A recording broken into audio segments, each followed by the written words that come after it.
Nightmare at Midnight, Book 3, Part 2. The icy landscape was treacherous and unforgiving, but both Team Midnight and the Crackskull Commanders group pressed on.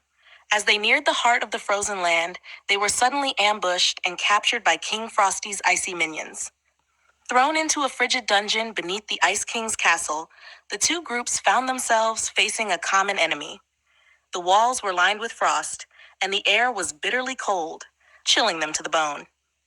Great, just what we needed, the Crackskull commander muttered, shivering despite his thick feathers. Stella leaned against the icy wall, her breath visible in the cold air. We need to find a way out of here, she said, her voice steady. Meanwhile, in another part of the dungeon, Molly and her team huddled together for warmth. We can't stay here, Molly said, determination in her eyes. We have to find a way to escape. As they discussed their plan, a guard approached their cell. His eyes were filled with desperation and regret. I want to help you, he said, his voice trembling. I made a mistake serving King Frosty. I just want another shot. Sunny, ever the joker, reached for her crossbow. Okay, here's your shot, she said, grinning. But as she saw the despair in the guard's eyes, her expression softened. She lowered her weapon. All right, maybe we can give you a chance. The guard nodded gratefully and began unlocking their cell. Follow me, he whispered. I know a way out. Meanwhile, in another part of the dungeon, Kelly confronted the Crackskull commander. I can't do this anymore, she said, her voice filled with hurt. I refuse to believe you're innocent. The commander's eyes widened in shock. Kelly, you have to believe me. I didn't betray you.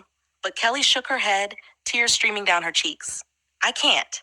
I need to be free of this. She turned and walked away, leaving the commander standing alone, his heart breaking. With the guards' help, Molly and her team navigated the labyrinthine corridors of the ice castle. They moved swiftly and silently, avoiding the patrolling guards. The cold was relentless, but their determination kept them going. Finally, they reached a hidden passage that led outside. As they emerged into the icy wilderness, the first rays of dawn began to break over the horizon.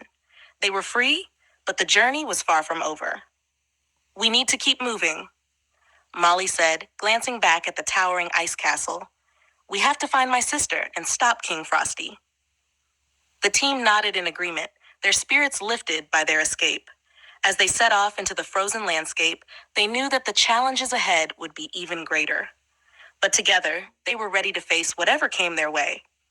Back in the castle, the Crackskull commander watched Kelly's retreating figure, a sense of loss and determination filling him. He would prove his innocence no matter the cost. And as the icy winds howled around him, he vowed to reclaim his place and win back Kelly's trust.